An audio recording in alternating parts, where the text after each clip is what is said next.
इस वीडियो में हम लोग पढ़ने वाले हैं कक्षा 10 के प्रश्नावली 1.2 के प्रश्न नंबर 2। दोस्तों, प्रश्न नंबर 2 को पढ़ने से पहले कुछ थ्योरी पढ़ेंगे, उसके बाद प्रश्न नंबर 2 बनाएंगे। देखिए, दो संख्याओं के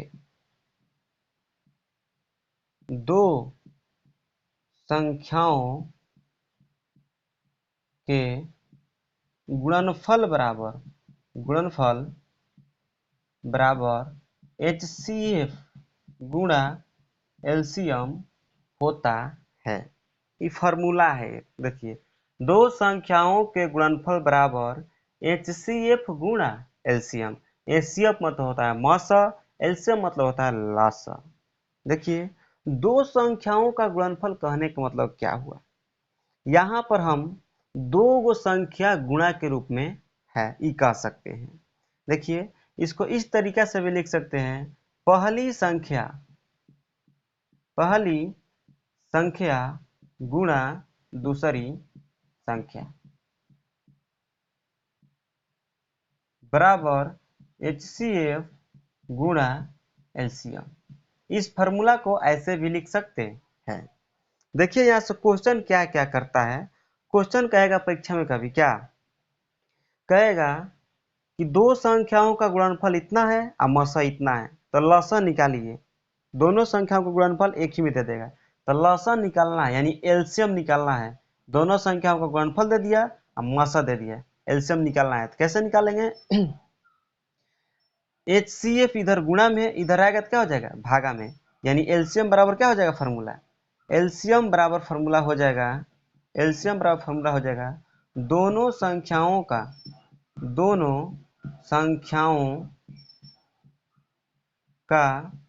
गुणनफल बाटा में HCF। ठीक, तब जब दो संख्याओं का गुणनफल दे देगा, तब ये वाला दो संख्याओं का गुणनफल दे देगा और HCF दे देगा, तब ये वाला फार्मूला लगा देंगे। कैसे आया आप लोग समझ रहे हैं। अब देखिए, यहाँ से फिर पूछेगा दो संख्याओं का गुणनफल इतना है, कुछ दे देगा और एलसीएम देगा। आपकी बार एलसीएम और कहेगा HCF निकालें यानी मसा। तो एलसीएम इधर गुणा में है ना, तो कुछ नहीं करना है, सीधा सी आप लोग इधर लेकर आ जाएंगे। एलसीएम को बट्टा में, गुणा में है तो इधर आएगा तो भागा में हो जाएगा। समझ रहे हो ना, यानी फार्मूला यहाँ का बन जाएगा HCF बराबर फार्मूला हो जाएगा दोनों संख्याओं का गुणनफल दोनों संख्याओं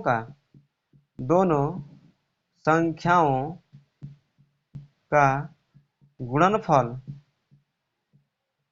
बटा में अब की बार हो जाएगा एलसीएम। ठीक, इस फार्मूला से ऐसे क्वेश्चन करेगा। अगर ये वाला फार्मूला से करेगा, देखिए कैसे बनाएंगे। दोनों फार्मूला एक ही है, थोड़ा हटा कर लिख दिया, अलग अलग रूप में लिख दिया है। देखिए, यहाँ से इस फार्मूला से क्वेश्चन कैसे करता है, करेगा क्वेश्चन आपको कि कहेगा पहली संख्या इतना दिया है, लसा और मसा दे देगा। पहली संख्या कुछ दे देगा, लसा और मसा दे देगा, कहेगा दूसरी संख्या निकालें। तो दूसरी संख्या वाला फॉर्मूला क्या हो जाएगा, पहली संख्या को इस साइड भेज देंगे, HCF गुणा एलसीएम बटा में पहली संख्या हो जाएगा। समझ रहे हैं आप लोग। अगर देखिए क्वेश्चन कहेगा दूसरी संख्या इतना है, लसा और मसा दोनों दे देगा, कहेगा पहली संख्या निकालें। क्या करेंगे, दूसरी संख्या इधर गुणा में है, डायरेक्ट इधर भेजेंगे तो भागा में आ जाएगा, यानी HCF गुणा एलसीएम बटा में दूसरी संख्या हो जाएगा, पहली संख्या आ जाएगा। फिर देखिए क्या कहेगा, कहेगा पहली संख्या और दूसरी संख्या दे देगा और कहेगा HCF दे देगा और कहेगा एलसीएम निकालें। क्या करेंगे, पहली संख्या गुणा दूसरी संख्या बटा में, इधर गुणा में है ना HCF, इधर आएगा तो भागा में हो जाएगा, यानी बटा में HCF। फिर कहेगा क्वेश्चन कि पहली संख्या इतना है, दूसरी संख्या इतना है, अब की बार एलसीएम दे देगा और कहेगा HCF निकालें। तो कुछ नहीं करना है, पहली संख्या गुणा दूसरी संख्या, एलसीएम दिया है ना, एलसीएम इधर गुणा में है, इधर लेकर आएंगे तो भागा में हो जाएगा, यानी HCF बराबर फॉर्मूला क्या हो जाएगा, पहली संख्या गुणा दूसरी संख्या बटा में HCF। समझ रहे हैं। तो चलिए इस पर अब क्वेश्चन बनाते हैं। प्रश्न नंबर 2 के पहला क्वेश्चन आप लोग कंप्लीट समझ में आ गया होगा। चलिए, तो देखिए प्रश्न नंबर 2 क्या कह रहा है। पूर्णांकों के निम्नलिखित युग्मों के एचसीएफ और एलसीएम ज्ञात कीजिए तथा इसकी जांच कीजिए कि दो संख्याओं का गुणनफल बराबर एचसीएफ गुणा एलसीएम। यानी जो पूर्णांक दिया गया है उसका सबसे पहले एचसीएफ और एलसीएम निकालना है, ठीक। अब फिर जांच करना है कि जो दो संख्या दिया गया है दोनों संख्याओं का गुणनफल बराबर एचसीएफ गुणा एलसीएम है कि नहीं है। तो चलिए बहुत ही आसान तरीका से समझा रहे हैं। देखिए प्रश्न नंबर 2 के पहला क्वेश्चन बना रहे हैं। इसमें 3 क्वेश्चन दिया है। सबसे पहले पहला क्वेश्चन बना रहे हैं 26 और 91 यही दिया है। देखिए तो कुछ नहीं करेंगे, सबसे पहले क्या करेंगे जो जो नंबर दिया है उसका फैक्टर करेंगे, गुणनखंड करेंगे। देखिए 26 का फैक्टर कर रहे हैं, 2 एकम 2, 2 तिहाई 6, यानी 26 का फैक्टर क्या आ गया, 26 का फैक्टर आ गया 2 गुणा 13। इसके आगे कटेगा नहीं कटेगा। अब देखिए यहाँ पर 91, 91 का फैक्टर क्या हो जाएगा, 7 से कटाएंगे 63 91, यानी 91 के फैक्टर हो गया 7 गुणा 13, ठीक। अब दोनों का निकालेंगे, पहले एचसीएफ निकालेंगे उसके बाद एलसीएम निकालेंगे। तो एचसीएफ निकालेंगे, ध्यान दीजिएगा यहीं पर समझने वाला मेन बात है। ये सब तो बचपन क्लास से करते आ रहे हैं, यहीं पर ध्यान दीजिएगा। देखिए यहाँ पर क्या ध्यान देना है, ध्यान यही देना है कि एचसीएफ कैसे निकालेंगे। एचसीएफ दोनों के फैक्टर में देखेंगे कौन नंबर कॉमन है। इसमें दोनों में देखिए क्या कॉमन है, 13 कॉमन है ना। कॉमन के मतलब दोनों में शामिल रहना चाहिए।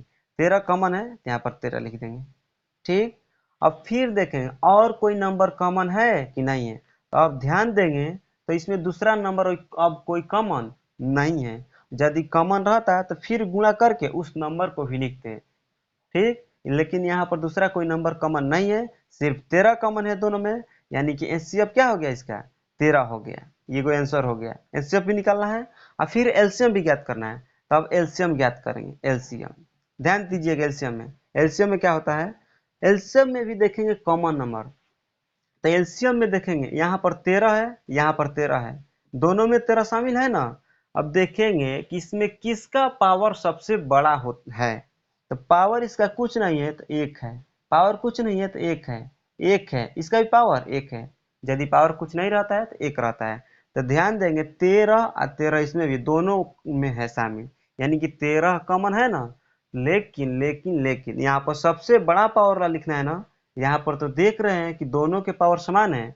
यदि ऐसा कंडीशन आ जाएगा तो दोनों में से किसी एक को लिख देंगे। तो 13 को ही लिख दिए, दोनों में से किसी एक को लिख देंगे। अब इसमें देखेंगे क्या कॉमन है, और कुछ कॉमन है, कुछ कॉमन नहीं है। यदि कॉमन नहीं है तो बाकी जितना बचा सबको अब यहाँ पर गुणा में लिख देंगे, 2 गुणा 7, ठीक। अब देखिए इसका कितना आ गया, 7 दूनी 14, 14 तिया होता है 42, 42 के 2 हासिल 4, 14 एकम 14, 14 4 18, यानी कि 26 और 91 का एलसीएम 182 और एचसीएफ 13 आ गया, ठीक। लेकिन इतना ही नहीं करना है, इसको जांच करके भी दिखाना है कि दोनों संख्याओं का गुणनफल बराबर एचसीएफ और गुणा एलसीएम है कि नहीं है। तो आइए यहाँ जांच करते हैं। देखिए जांच बराबर फॉर्मूला क्या क्या जांच करना है, दो संख्याओं का गुणनफल, दो संख्याओं का गुणनफल गुणनफल गुणनफल बराबर एचसीएफ गुणा एलसीएम, यही जांच करना है। अब देखिए तो दो संख्या कौन कौन है, तो 26 है और 91 है। तो 26 का गुणनफल करना है ना, तो गुणा 91। एचसीएफ कितना आया है, 13 आया है। एलसीएम कितना आया है, 182 आया है। अब देखिए यहाँ पर गुणा करेंगे, 26 से कम 26, ठीक, 26 के 6 होगा, 26 के 6 हासिल कितना बचा 2। अब 26 से 9 में गुणा करना है ना, तो देख लेंगे 26 के पढ़ा याद है तो ठीक है, और नहीं तो 9 का याद है तो 9 से गुणा कर देंगे। 9 छक्का 54 के 4 हासिल कितना बचा 5, 9 दूनी 18, 18 और 5 23 होता है ना। इसमें का हासिल 2 बचा है तो 234 हासिलिया 2 236। ठीक, यानी कि इस साइड कितना आ गया 2366 आ गया। इधर भी देख ले रहे हैं 13 दूनी 26 के 6 हासिल 2, 13 8 104 हासिल 2 106, 106 के 6 लिख देंगे हासिल 10, 23 एकम 23, 23 10 सॉरी 13 एकम 13 हासिल 10, तो 13 और 10 कितना होता है 23। अब ध्यान दीजिएगा यहाँ पर, तो एलएचएस में जो है आरएचएस में वही आ गया। इसका मतलब हम जो क्वेश्चन बनाए हैं सही है, इसका जांच भी हो गया। ठीक, यहीं पर लिख देंगे प्रूव्ड। प्रूव में क्या हो गया, प्रूव नहीं लिखेंगे, जांच लिख दिए ना ऊपर, ऊपर जांच एक बार लिख दिए ना, बस जांच कर दिए हो गया। यही आपका कंप्लीट आंसर हुआ। अब प्रश्न नंबर 2 के पहला क्वेश्चन बना दिए, प्रश्न नंबर 2 है और प्रश्न नंबर इसमें कौन है 3 है। इसका अगला वीडियो में सॉल्यूशन देंगे। तो चलिए दोस्तों, आशा करते हैं कि आप लोग की कंप्लीट समझ में आ गया हो। यदि समझ में आ रहा है तो कमेंट में लिखिए कि हाँ सर समझ में आ रहा है। तब तक के लिए इतना ही, बाय, फिर मिलते हैं नेक्स्ट वीडियो में।